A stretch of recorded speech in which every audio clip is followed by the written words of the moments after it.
생각해보세요. 한 세기 넘게 링 위를 지배한 무적의 복싱 챔피언 미국. 그런데 갑자기 나타난 새로운 도전자 중국은 불과 35년 만에 체급이 47배나 커졌습니다. 믿기 힘든 일이죠. 그런데 사실입니다. 지금 세계는 거대한 체스판이 되었습니다. 두 강대국의 한 수 한 수가 전 세계를 뒤흔들고 있어요. 그런데 놀라운 사실은 이 격돌의 한가운데서 가장 큰 기회를 잡을 나라가 바로 한국입니다. 왜 한국일까요? 놀랍게도 미국과 중국이 죽어라 갖고 싶어하는 모든 것들이 한국에 있거든요. 세계 최고의 반도체 기술, 배터리 기술, 첨단 조선 기술, 전부 한국이 최고입니다. 재미있는 건 두 거인이 서로 목을 조르는 사이 한국은 그들이 절실히 필요로 하는 산소 공급자가 될 수 있다는 거죠. 더 흥미로운 건 주한미군의 존재입니다. 중국이 가장 두려워하는 것은 바로 자기 목에 겨눠진 이 첨단 칼날입니다. 한국은 세계 최고의 기술력과 미국의 군사력이라는 두 개의 강력한 카드를 모두 쥐고 있어요. 지금부터 펼쳐질 이야기는 단순한 무역 분쟁이 아닙니다. 이건 한편의 서바이벌 게임이자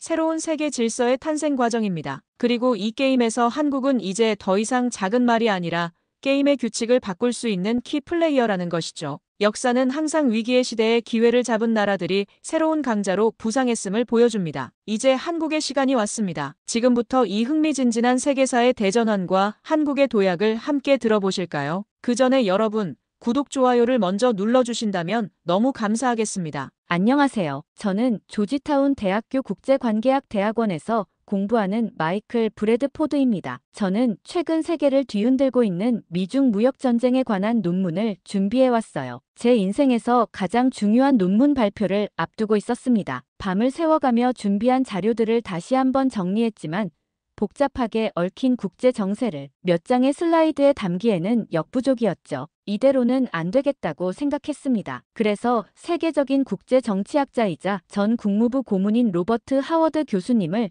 직접 찾아가기로 했어요. 교수님의 조언 없이는 이 복잡한 상황을 제대로 이해할 수 없을 것 같았거든요. 다음날 캠퍼스 끝에 있는 하워드 교수님의 연구실 문을 두드렸습니다. 교수님의 연구실에는 세계 각국의 지도와 책들이 가득했고 책상 위에는 최신 국제 정보들이 보였어요. 교수님, 미중 무역 전쟁이 왜 이렇게 격화되었는지 이해하기 어렵습니다. 단순한 경제 분쟁이 아닌 것 같은데 더 큰 그림이 있는 건가요? 하워드 교수님은 미소를 지으시고는 바로 답변을 주셨어요. 지금 우리가 목격하고 있는 것은 단순한 무역 분쟁이 아니라 세계 질서의 근본적인 변화입니다. 교수님은 잠시 생각에 잠기시더니 책상 위에 놓인 오래된 권투 잡지를 집어들었습니다. 표지에는 무하마드 알리의 사진이 있었어요. 한번 상상해 보시겠어요? 100년 넘게 세계 최고의 자리를 지켜온 복싱 챔피언이 있다고 생각해 봅시다. 그는 단순히 링 위에서 이기는 것을 넘어 권투의 룰까지 정하는 사람입니다. 경기장도 심판도 중계방송도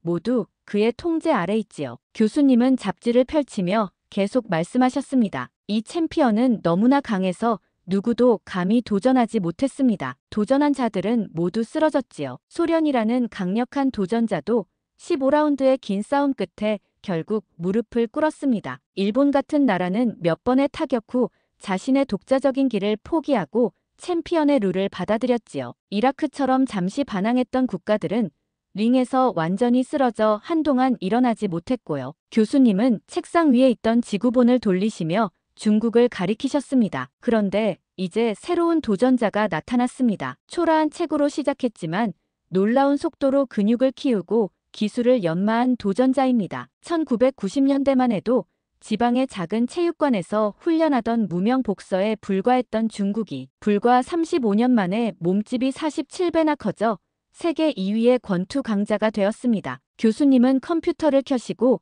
중국의 변화를 보여주는 영상을 틀어주셨어요. 1990년대에 자전거로 가득한 베이징 거리와 현재의 초고층 빌딩들이 즐비한 모습이 대비되어 있었습니다. 상상이 가십니까? 과거 미국이 가난한 농촌 국가라고 생각했던 나라가 이제는 미국 경제의 75%까지 따라왔다는 겁니다. 골드만삭스의 예측에 따르면 2035년에는 중국의 경제 규모가 미국을 추월할 것이라고 합니다. 이건 마치 무명 복서가 10년 만에 강력한 세계 챔피언에 이기는 것과 같은 상황입니다. 저는 그 영상을 보며 놀라움을 감출 수 없었습니다. 게다가 군사적으로도 중국은 급격하게 성장했습니다. 러시아를 제치고 세계 2위의 군사력을 보유하게 되었지요. 특히 해군 함정의 수는 이미 미국을 앞질렀습니다. 이제는 미국조차 중국과의 전면전을 쉽게 감당하기 어려울 정도로 중국의 군사력이 커졌습니다. 교수님은 책장에서 또 다른 역사책을 꺼내셨습니다. 역사를 보면 패권국이 도전국의 부상을 억제하려는 시도는 항상 있어 왔습니다. 1차 세계대전 전 영국이 독일의 성장을 견제했던 것처럼요. 미국도 마찬가지입니다. 트럼프 행정부는 중국의 성장을 꺾기 위해 관세 무역 전쟁을 시작했습니다. 특히 고성능 반도체 칩의 중국 수출을 막아 중국의 인공지능 분야 발전에 제동을 걸었고 미국 내에서 화웨이를 축출했으며 동맹국들과 협력하여 중국의 첨단 기술 제품 수입과 투자를 막았지요. 교수님은 창가로 다가가시며 말씀을 이어가셨습니다. 처음에는 미국의 공격에 중국도 큰 타격을 입었습니다. 그러나 트럼프 일기 이후 8년 동안 중국은 이에 대한 대비를 치밀하게 준비했지요. 마치 약점을 알게 된 복서가 그 부분을 집중적으로 단련하는 것처럼요. 중국은 첨단 기술 자립과 공급망 다변화를 추진했습니다. 미국 및 동맹국 대신 아세안, 아프리카, 중동 국가들과의 경제 협력을 강화하여 미국에 대한 수출 의존도를 낮췄지요. 또한 반외국 제재법을 제정하여 미국이 제재를 가할 경우 중국 내 미국 기업과 자산에 대한 대응 체계를 구축했습니다. 더불어 협력국들과의 무역 결제 시 달러 대신 위안화 사용을 장려하여 달러의 힘을 약화시키는 작업을 진행했습니다. 러시아산 석유를 안정적으로 확보하여 에너지 문제에도 대비했고요. 교수님은 다시 책상으로 돌아와 리포트 하나를 보여주셨습니다. 그 결과 트럼프의 최근 관세 인상 조치에도 불구하고 중국은 별다른 타격을 받지 않고 있습니다. 오히려 희토류 수출 제한이라는 강력한 반격 카드를 꺼내들었지요. 이는 미국의 첨단 산업에 치명적인 타격을 줄 수 있는 조치입니다. 교수님의 설명은 마치 한 편의 대하 드라마를 보는 것 같았어요. 그리고 더 큰 문제는 트럼프 대통령이 중국과의 싸움을 시작하기 전에 동맹국들과의 관계부터 악화시켰다는 점입니다. 캐나다, 멕시코, 유럽 국가들, 한국, 일본, 대만 등 동맹국들에게도 관세를 부과하고 나토 탈퇴를 위협했지요. 이건 마치 메인 이벤트 전에 자신의 코너맨들과 먼저 싸우는 복서와 같습니다. 당연히 불리할 수밖에 없지요. 교수님의 설명을 들으며 저는 이번 논문의 주제가 단순한 경제 분석을 넘어 세계 질서의 근본적인 변화를 다루는 것이어야 한다는 생각이 들었습니다. 그리고 이 거대한 변화의 물결 속에서 어떤 국가들이 새로운 기회를 찾을 수 있을지 궁금해졌어요. 다음 날 저는 다시 교수님의 연구실을 찾았습니다. 교수님께서는 체스판을 준비해 두셨더군요. 교수님, 어제 복싱 이야기를 들려주셨는데 오늘은 체스를 준비하신 이유가 있으신가요? 교수님은 미소를 지으시며 체스 말들을 정렬하기 시작하셨습니다. 마이클 학생, 국제 정치는 복싱만큼이나 체스와도 닮았습니다. 표면적으로는 관세 무역 협정 기술 규제 같은 말들이 오가지만 실제로는 훨씬 더 깊은 전략적 계산이 숨어 있지요. 마치 체스에서 폰을 움직이는 것처럼 보이지만 실제로는 6수 뒤에 퀸 체크메이트를 노리는 것과 같습니다. 교수님은 킹과 퀸 룩과 비숍 나이트와 폰들을 마치 국가들처럼 배치하셨어요. 미국이 시작한 무역전쟁은 단순히 무역 적자를 줄이기 위한 것이 아니었습니다. 그것은 중국의 급속한 성장을 억제하고 미국의 패권을 유지하기 위한 거대한 전략이었지요. 마치 체스에서 상대의 발전을 저지하기 위해 중앙을 장악하는 것과 같습니다. 교수님은 퀸을 움직이시며 설명하셨습니다. 미국은 첫 번째 수로 관세라는 폰을 움직였습니다. 그리고 고성능 반도체 칩 수출 제한이라는 나이트를 전진시켰지요. 특히 나이트는 다른 말들과 달리 장애물을 뛰어넘을 수 있어 매우 위협적입니다. 실제로 이 조치는 중국의 인공지능 발전에 큰 제동을 걸었습니다. 저는 그 체스판을 바라보며 국제 정세가 마치 눈앞에서 펼쳐지는 듯한 느낌을 받았어요. 그 다음 미국은 화웨이 축출이라는 비숍을 대각선으로 움직였고 동맹국들과의 협력이라는 룩으로 수직 공격을 가했습니다. 이런 다방면의 공격은 중국의 중국 제조 2025 정책 목표를 좌절시키기 위한 포위 전략이었지요. 그런데 교수님, 왜 중국은 이런 미국의 다방면 공격에 그렇게 잘 대응할 수 있었나요? 대부분의 국가들은 미국의 압박에 굴복하곤 했잖아요. 교수님은 제 말에 이해할 수 있다는 표정으로 고개를 끄덕이셨어요. 그리고는 다른 쪽 체스말들을 가리키셨습니다. 훌륭한 질문입니다. 중국은 미국의 공격에 대비해 치밀한 방어 전략을 구축했습니다. 마치 고수의 체스 플레이어가 상대의 공격 패턴을 미리 읽고 대비하는 것처럼요. 중국은 트럼프 일기 때 먹은 타격을 교훈 삼아 8년간 꾸준히 준비했습니다. 첫째, 중국은 자체 반도체 기술 개발에 천문학적 투자를 했습니다. 마치 자신의 폰을 끝까지 전진시켜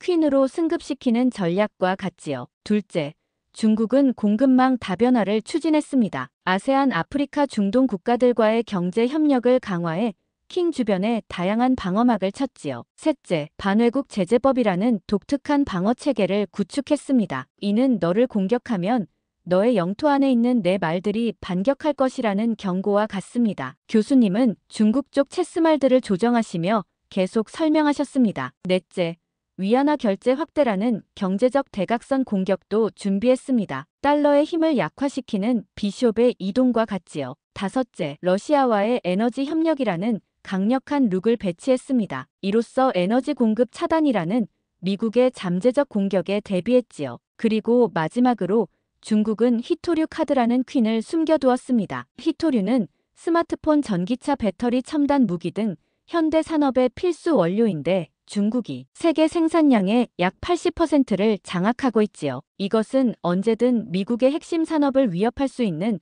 강력한 역공 카드입니다. 교수님은 체스판의 말들을 모두 정리하시고 창가로 걸어가셨습니다. 그 결과 트럼프의 재집권 후 관세 인상 조치에도 불구하고 중국은 별다른 타격을 받지 않고 있습니다. 오히려 미국 내 수입품 가격이 상승해 미국 소비자들의 불만이 커지고 있지요. 이건 마치 상대를 공격하려다 자신의 진영에 문제가 생긴 상황과 같습니다. 교수님은 생각에 잠기시더니 이어 말씀하셨어요. 더 큰 문제는 트럼프 대통령이 체스판에서 가장 중요한 실수를 했다는 점입니다. 그는 중국과의 대결을 앞두고 동맹국들과의 협력을 약화시켰습니다. 캐나다, 유럽, 일본, 한국 등의 관세를 부과하고 나토 탈퇴를 위협했지요. 이건 마치 상대 킹을 공격하기 전에 자신의 룩과 비숍을 스스로 약화시키는 초보적인 실수와 같습니다. 저는 이 복잡한 국제 체스 게임에 완전히 매료되었습니다. 중국은 강력한 감시 시스템으로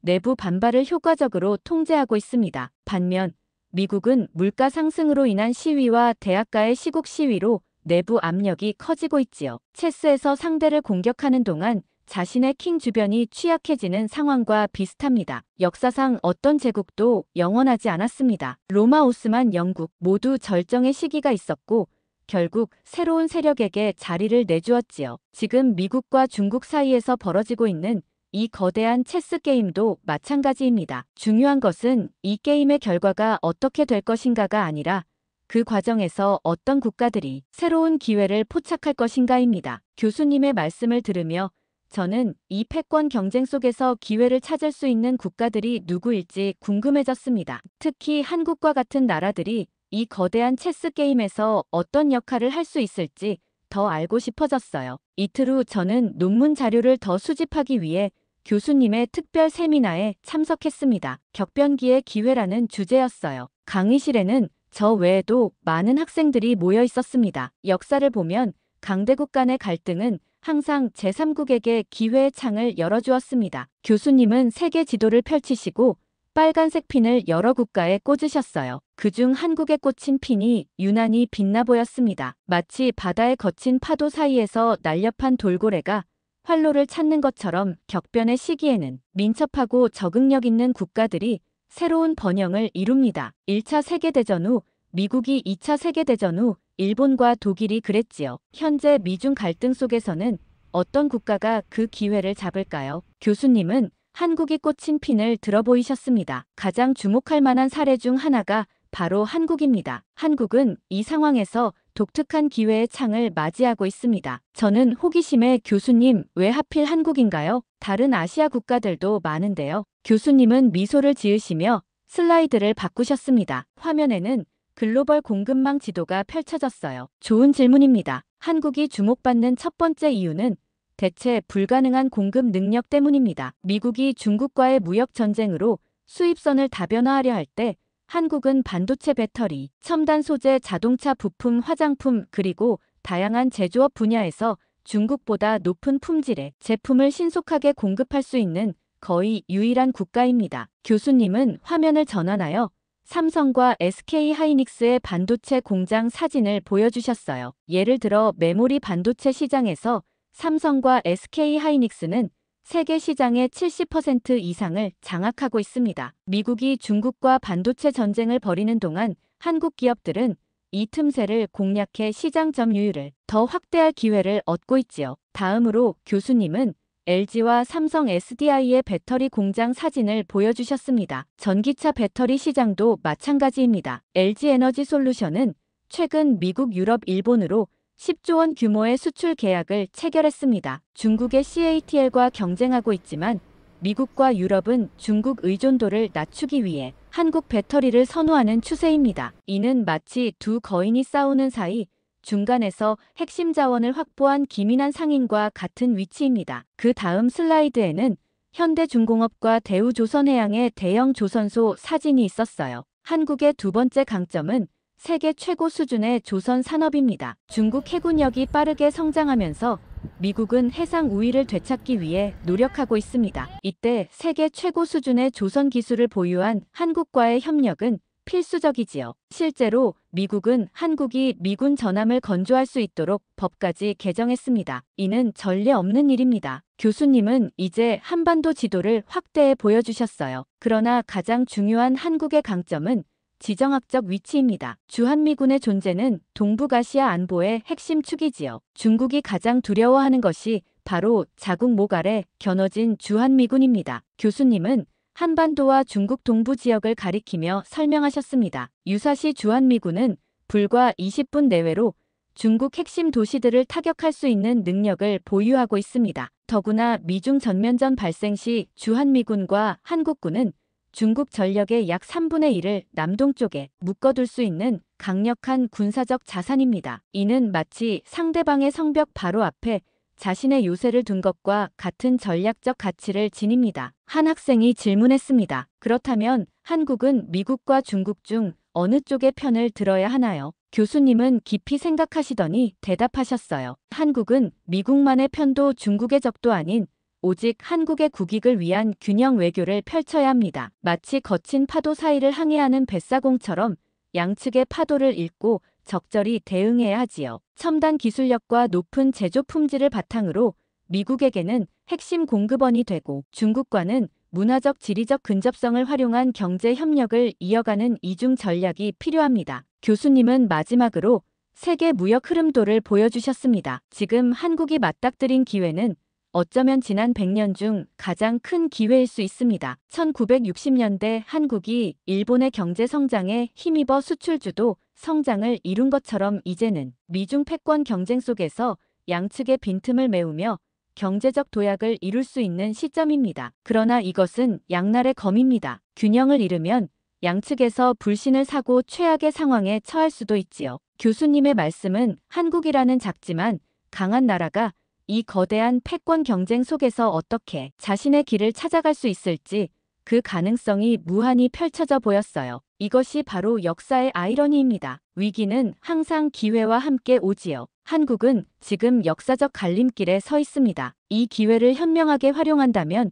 미래는 한국의 손 안에 있을 것입니다. 세미나가 끝난 후 저는 도서관으로 향했습니다. 한국의 역사와 경제 발전 모델에 대해 더 깊이 연구해야겠다는 생각이 들었어요. 세미나 이후 일주일이 흘렀습니다. 저는 교수님과 개인 면담을 잡았어요. 이번에는 미중 관계의 더 깊은 함의에 대해 이야기하고 싶었거든요. 교수님 연구실에 들어서자 벽면에 새로운 세계 지도가 걸려 있었습니다. 기존의 지도와는 달리 국가 간 경제적 연결성을 색깔별로 표시한 흥미로운 지도였어요. 마이클 학생, 이 지도가 보이십니까? 이것은 현재 진행 중인 세계 질서의 재편을 보여주는 지도입니다. 교수님은 지도 앞에 서시며 설명을 시작하셨습니다. 냉전 시대와 다르게 현재의 세계는 단순히 두 진영으로 나뉘지 않고 있습니다. 오히려 우리는 다중심적 세계로 이행하고 있지요. 이것은 마치 한 명의 지휘자가 지배하던 오케스트라에서 여러 명의 솔리스트가 동시에 연주하는 앙상블로 변화하는 것과 같습니다. 교수님은 지도의 여러 지역을 가리키시며 설명을 이어가셨어요. 브라질, 인도,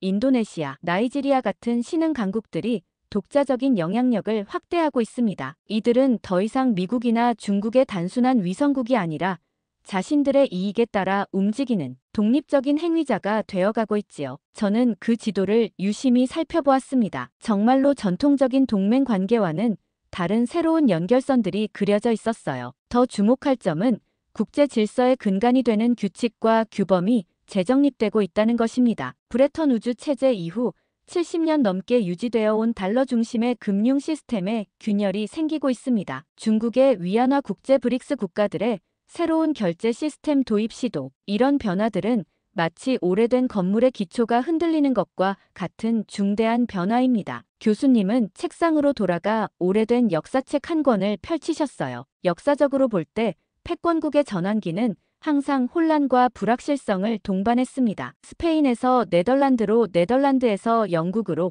영국에서 미국으로 패권이 이동하는 과정에서 항상 격변이 있었지요. 지금 우리가 목격하고 있는 것도 비슷한 역사적 전환점일 수 있습니다. 그렇다면 이런 변화가 한국과 같은 국가에 어떤 의미를 가질까요? 역사의 변곡점에서는 작은 국가들도 자신의 운명을 스스로 결정할 기회를 얻게 됩니다. 마치 체스판의 폰이 퀸으로 승급할 수 있는 특별한 순간과 같지요. 한국은 앞서 말씀드린 강점들을 바탕으로 이 격변기에 자신의 전략적 가치를 높이고 국제사회에서의 위상을 한 단계 끌어올릴 수 있을 것입니다. 교수님은 창가로 걸어가시며 말씀을 마무리하셨습니다. 우리는 지금 세계사의 한 페이지가 넘어가는 순간을 목격하고 있습니다. 이런 시기에는 유연성과 적응력이 성공의 열쇠가 되지요. 미래는 과거의 연장선이 아닌 새로운 질서의 창조가 될 것입니다. 논문 제출을 일주일 앞둔 어느 날 교수님은 저를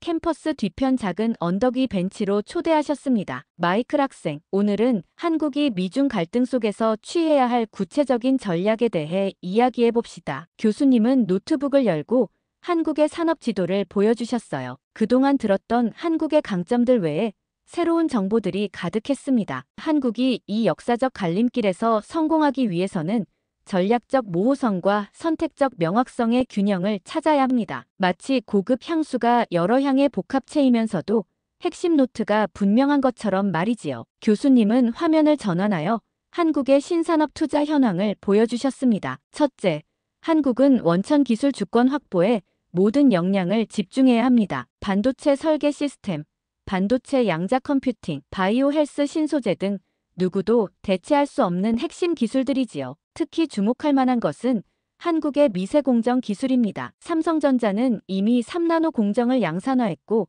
곧 2나노로 진입할 예정이에요. 이건 세계에서 극소수 기업만이 할 수 있는 기술적 성취입니다. 저는 그 정보에 놀라움을 금치 못했습니다. 한국의 기술력이 이미 그런 수준까지 도달했다니 놀라웠어요. 둘째, 디지털 실크로드 전략이 필요합니다. 한류 콘텐츠와 디지털 기술을 결합하여 세계 문화 시장에서의 영향력을 확대하는 거죠. 한국의 문화 수출은 이미 연간 120억 달러를 넘어섰고 K-팝, K-드라마, K-게임은 소프트 파워의 핵심 자산이 되었습니다. 이제는 이것을 AI 메타버스와 결합해 완전히 새로운 디지털 생태계를 구축할 때입니다. 교수님은 다음으로 해양 지도를 펼치셨어요. 셋째, 이중 허브 전략입니다. 환태평양과 유라시아를 잇는 두 개의 경제권에서 모두 중요한 역할을 하는 것이죠. 한국은 그 지리적 위치로 인해 양다리 걸치기가 가능한 유일한 선진국입니다. 부산항을 세계 최첨단 스마트 항만으로 발전시키고 인천공항을 동북아 물류 허브로 강화하는 전략이지요. 이미 인천공항은 12년 연속 세계 최고의 공항으로 선정된 바 있습니다. 저는 이런 한국의 독특한 지리적 이점을 이제야 제대로 이해하게 되었어요. 넷째, 그린테크 선도국가 전략입니다. 수소경제 배터리 기술 탄소 중립 에너지 시스템에서 한국은 이미 세계 최고 수준에 도달했습니다. 현대차의 수소연료전지 기술은 토요타와 함께 세계를 선도하고 있고 LG와 삼성 SDI의 배터리 기술은 테슬라와 폭스바겐 같은 글로벌 기업들이 탐내는 자산이지요. 이 분야에서 한국은 미국과 협력하되 중국과도 친환경 기술 교류를 유지하는 이중 전략이 가능합니다. 교수님은 마지막으로 한국의 인구 구조와 교육 시스템 데이터를 보여주셨어요. 다섯째, 그리고 가장 중요한 것은 인재 초강대국 전략입니다. 한국의 교육열과 훈련된 인적 자원은 세계 어디에서도 찾아볼 수 없는 특별한 자산입니다. 한국은 이제 이공계 중심의 교육 시스템을 더욱 강화하고 해외 인재 유치에도 적극적으로 나서야 합니다. 2030년대에는 기술과 인재가 국력의 전부가 될 것입니다. 역사상 어떤 나라도 한국처럼 짧은 시간에 식민지와 전쟁의 폐허에서 선진국으로 도약한 사례는 없습니다. 1960년 한국의 1인당 GDP는 79달러로 가나보다 낮았지만 이제는 세계 10위권의 경제대국이 되었지요. 이런 DNA를 가진 국가가 지금의 위기를 기회로 바꾸지 못할 이유가 없습니다. 한국의 미래는 단순히 미국과 중국 사이의 줄타기가 아닙니다. 한국만의 독자적인 가치와 경쟁력을 바탕으로 새로운 세계 질서 속에서 자신만의 위치를 만들어가는 것이지요. 마치 체스에서 폰이 끝까지 가서 퀸으로 변신하듯 한국은 이제 자신만의 게임을 시작할 수 있는 위치에 도달했습니다. 교수님은 제 어깨를 두드리시며 말씀하셨어요. 한국이 가진 기술력과 교육 수준, 문화적 역동성,